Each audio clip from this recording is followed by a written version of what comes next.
بہت پرانے زمانے کا ذکر ہے، کسی ملک پر ایک بادشاہ حکومت کرتا تھا۔ اس کی ملکہ ایک نیک دل عورت تھی۔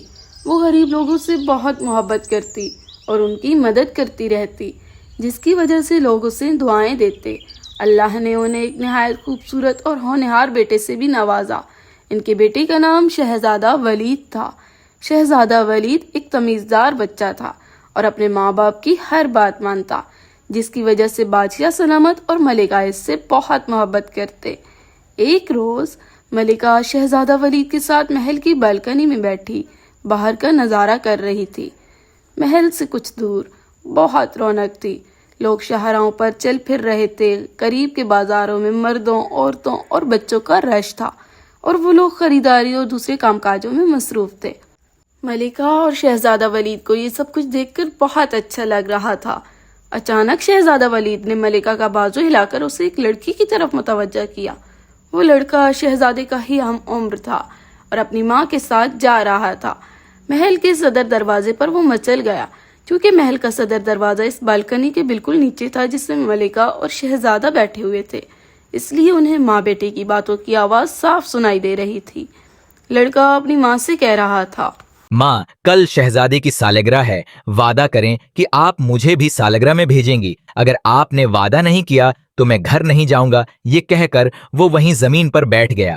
اس کی ماں نے کہا، ہم غریب لوگ ہیں، شہزادے کی سالگرہ میں ہمیں کون بلائے گا؟ بیٹا، زد مت کرو اور گھر چلو، تمہارا باپ کام پر سے آتا ہوگا، مجھے کھانا پکانے میں دیر ہو جائے گی۔ لڑکے نے جب یہ سنا تو مایوسی سے ایک نظر محل پر ڈالی اور خاموشی سے ماں کے ساتھ چل پڑا۔ شہزادہ ولید نے کہا، امی حضور، اس لڑکے کا کتنا دل چاہ رہا ہے کہ وہ میری سالگرہ میں شرکت کرے۔ اس کی امی کہہ رہی تھیں کہ غریب لوگوں کو شہزادے کی سالگرہ میں کون بلائے گا۔ آپ اس لڑکے کو کہہ دینا کہ وہ غریب ہے تو کیا ہوا، وہ سالگرہ میں ضرور آئے۔ ملکہ نے شہزادہ ولید کے سر پر محبت سے ہاتھ پھیرا اور بولی، شہزادے، ہمیں خوشی ہے کہ آپ اتنی اچھی اچھی باتیں سوچتے ہیں۔ امیر ہو یا غریب، سب کو اللہ نے بنایا ہے۔ اگر ہمارا بس چلے تو ہم آپ کی سالگرہ میں ملک بھر کے تمام بچوں بلائیں، مگر ہم ایسا کر نہیں سکتے۔ یہ کہہ کر ملکہ نے ایک غلام کو اشارہ کیا اور اس سے بولی، تم جلدی سے اس عورت اور لڑکے کے پیچھے جاؤ اور خاموشی سے پتہ کر کے آؤ کہ وہ لوگ کہاں رہتے ہیں۔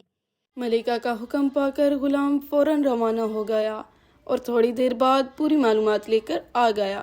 اگلے روز اس غریب عورت کے گھر پر شاہی بگی آ کر رکی۔ عورت کا شوہر کام پر گیا ہوا تھا۔ 2 کنیزیں بگی سے اتر کر گھر میں گئیں۔ ان میں سے ایک کنیز نے لڑکی کی ماں کو بتایا کہ ملکہ صاحبہ نے یہ کہلا کر بھیجا ہے کہ وہ عورت اور اس کا لڑکا شہزادے کی سالگرہ کی تقریب میں شرکت کریں۔ کنیزیں اپنے ساتھ ایک بڑا سا تھال بھی لے کر آئی تھیں جس پر ایک ریشمی کپڑا پڑا ہوا تھا۔ وہ تھال انہوں نے اس غریب عورت کے حوالے کیا اور چلی گئیں۔ وہ عورت بہت خوش تھی، اس کے بیٹے کی خواہش پوری ہو گئی۔ اس نے بیٹے کو بھی اس بارے میں بتایا، وہ بہت خوش ہوا۔ تھال میں اس عورت کے بیٹے کے لیے زرق برق پوشاک تھی، سنہری شیروانی اور چاندی کے رنگ کا ریشمی پاجامہ، ساتھ میں ایک کامدار ٹوپی اور جوتے بھی تھے۔ اس کے علاوہ مخمل کے کپڑے کی ایک تھیلی بھی تھی جس میں اشرفیاں تھیں۔ وہ عورت ملکہ کو دعائیں دینے لگی۔ وہ سمجھ گئی تھی کہ کل شام ملکہ نے ان دونوں کی باتیں سن لیں۔ اس کے بیٹے نے سب چیزیں دیکھ کر کہا، ملکہ صاحبہ کتنی اچھی ہیں، وہ ہمارا کتنا خیال رکھتی ہیں۔ ابا کام پر سے آئیں گے اور ان چیزوں کو دیکھیں گے تو وہ بھی خوش ہوں گے۔ اس کی ماں نے کہا، ملکہ صاحبہ نے ہم غریبوں پر واقعی بہت مہربانی کی ہے۔ لڑکے نے کہا، میں شہزادے کو تحفے میں دینے کے لیے کیا چیز لے جاؤں گا؟ وہ چیز ایسی ہونی چاہیے کہ سب اسے دیکھتے رہ جائیں۔ اب تو ہمارے پاس اشرفیاں بھی آ گئی ہیں، ہم بازار جا کر کچھ لے آئیں۔ میرے خیال میں تو ہم سرکنڈوں کی گاڑی خرید لیں۔ اسے دیکھ کر شہزادے کو بہت خوشی ہوگی اور وہ اسے اپنے محل میں مزے سے چلاتا پھرے گا۔ خوش، سرکنڈوں کی گاڑی بھی کوئی دینے والی چیز ہے؟ سب لوگ مذاق اڑائیں گے۔ تمہارے ابا کام پر سے آ جائیں تو ان سے پوچھ کر میں شہزادے کو تحفے میں وہ جادو کا آئینہ دوں گی جسے ایک پری نے خوش ہو کر انعام میں تمہارے ابا کو دیا تھا۔ اس وقت کی بات ہے جب تم بہت چھوٹے تھے، انہوں نے اس پری کی مدد کی۔ وہ بیچاری انجانے میں ایک کنویں میں گر گئی تھی اور بہت زخمی تھی۔ وہ اسے کنویں سے نکال کر گھر لے آئے اور ہم نے کئی روز تک اس کی خبر گیری کی۔ وہ بالکل ٹھیک ہو گئی تھی۔ اس آئینے کی خاص بات یہ ہے کہ اس کو دیکھ کر کسی بھی شخص کا نام لیا جائے تو وہ دنیا میں کہیں بھی ہو اس آئینے میں نظر آنے لگتا ہے۔ پرستان میں ایسی بہت سی عجیب و غریب چیزیں ہوتی ہیں۔ لیکن ماں شہزادہ اس آئینے کا کیا کرے گا؟ اس کے لیے تو ہمیں کوئی کھلونا لینا چاہیے، لڑکے نے کہا۔ شہزادہ اس آئینے میں اپنے اور رشتہ داروں کو بھی دیکھ سکے گا جو دوسرے ملکوں میں رہتے ہیں۔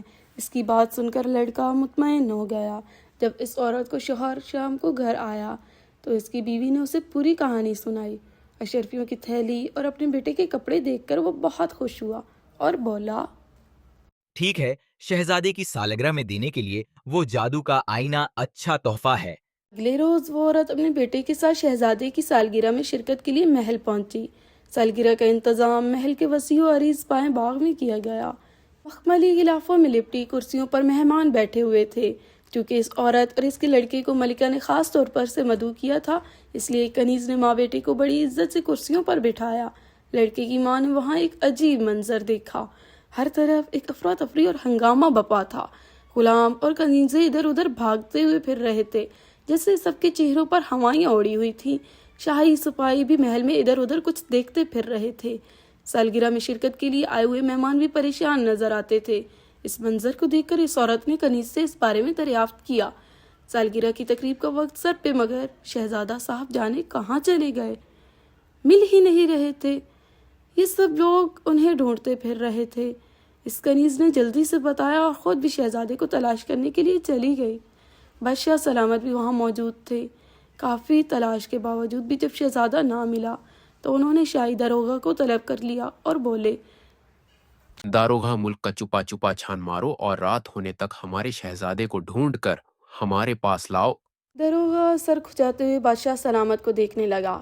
اسے تو علم ہی نہیں تھا کہ شہزادہ کہاں چلا گیا۔ اتنے کم وقت میں وہ اسے کیسے ڈھونڈتا؟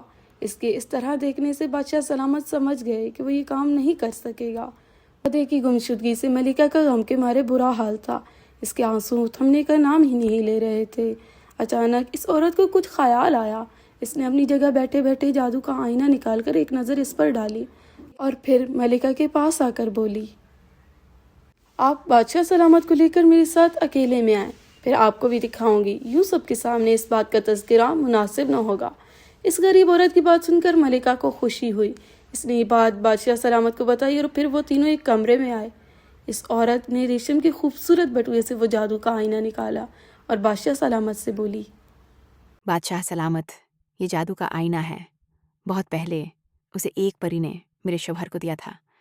میرا بیٹا اسے شہزادے کو تحفے میں دینے کے لیے لایا ہے۔ آپ شہزادے صاحب کا دل میں خیال لا کر اس آئینے پر نظر ڈالیے، وہ آپ کو نظر آ جائیں گے۔ میں انہیں دیکھ چکی ہوں، انہیں کسی نے قید کیا ہوا ہے۔ بادشاہ سلامت نے جھپٹ کر آئینہ اس کے ہاتھ سے لے لیا۔ جیسے ہی انہوں نے آئینے پر نظر ڈالی، انہیں اپنا شہزادہ نظر آ گیا۔ اس کے ہاتھ پاؤں بندھے ہوئے تھے اور آنکھوں پر پٹی بھی بندھی ہوئی۔ اس کے پاس 2 آدمی کھڑے تھے۔ بادشاہ سلامت دونوں کو پہچان گئے۔ ان میں سے ایک ان کا وزیر تھا جس کا نام جان عالم تھا، دوسرا شخص شاہی غلام تھا۔ محل میں یہ غلام ہی شہزادے کی دیکھ بھال اور اس کی خدمت پر مامور تھا۔ بادشاہ سلامت جان عالم وزیر پر بہت اعتماد کرتے تھے، مگر پچھلے انہوں نے ایک دوسرے وزیر کو ترقی دے کر اپنا وزیر خاص بنا لیا تھا۔ جان عالم اس بات سے جل گیا کیونکہ اسے امید تھی کہ وزیر خاص اسے بنایا جائے گا۔ اس کی یہ امید پوری نہ ہوئی تو اس نے بادشاہ سے بدلہ لینے کے لیے شاہی غلام کی مدد سے شہزادے کو محل سے اغوا کر کے قید کر لیا۔ ملکہ اپنے شہزادے کو اس حال میں دیکھ کر صدمے سے نڈھال ہو گئی، مگر بادشاہ سلامت سخت غصے میں آ گئے۔ انہوں نے اسی وقت باہر نکل کر داروغہ کو حکم دیا، اس نمک حرام وزیر اور غلام کو فوراً گرفتار کر کے ان کے سامنے پیش کیا جائے۔ بادشاہ سلامت کا حکم سنتے ہی داروغہ بہت سے سپاہیوں کے ساتھ فوراً وزیر کے گھر پہنچا، مگر وزیر وہاں نہیں تھا کیونکہ اس کے گھر کے دروازے پر تالا لگا ہوا تھا۔ داروغہ سمجھ گیا کہ وہ اس وقت وہاں ہوگا جہاں اس نے شہزادے کو چھپا رکھا ہے۔ وہ سپاہیوں کے ساتھ چھپ کر اس کی آمد کا انتظار کرنے لگا۔ زیادہ دیر نہیں گزری تھی، ایک گھڑ سوار وہاں آ کر رکا۔ وہ وزیر جان عالم ہی تھا۔ جیسے ہی وہ گھوڑے سے اترا، اسے سپاہیوں نے گرفتار کر لیا۔ داروغہ نے اپنی تلوار نکال کر اس کے سینے پر رکھ دی، آنکھیں نکال کر نہایت غصے سے دھاڑ کر بولا، نمک حرام، جلد بتا، شہزادے صاحب کو تو نے کہاں قید کیا ہوا ہے؟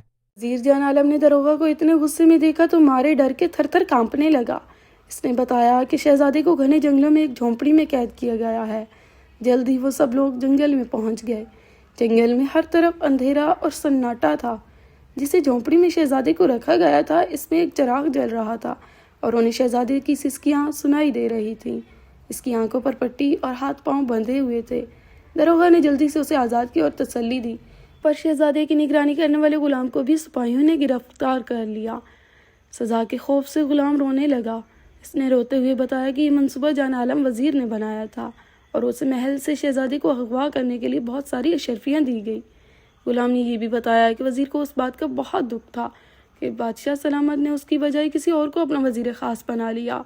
شہزادے کو قید کر کے وہ بادشاہ سے انتقام لینا چاہتا تھا۔ ان دونوں مجرموں کو سپاہیوں نے زنجیروں میں جکڑ دیا اور قید خانے میں بند کرنے کے لیے اپنے ساتھ لے گئے۔ وزیر اور غلام کو ان کے کیے کی سزا مل گئی۔ اس کے بعد داروغہ شہزادے کو لے کر محل پہنچا اور بادشاہ سلامت کو تمام کہانی سنائی۔ شہزادے ولید کو دیکھ کر بادشاہ سلامت نے اطمینان کی سانس لی۔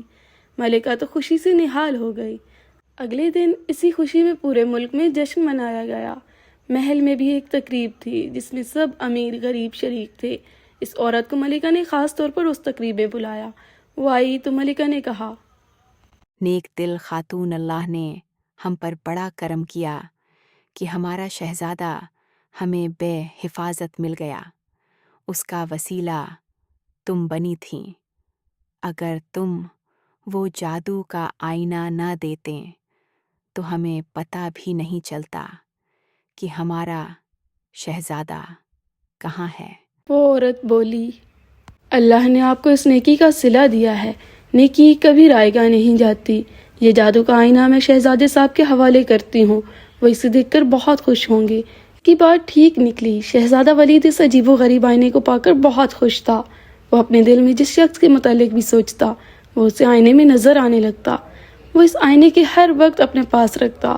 شہزادے کے مل جانے سے بادشاہ سلامت بھی بہت خوش تھے۔ انہوں نے اس عورت کو بہت سا انعام و اکرام دیا، جس سے اس کے دن پھر گئے۔ وہ اپنے شوہر اور بیٹے کے ساتھ ہنسی خوشی زندگی گزارنے لگی۔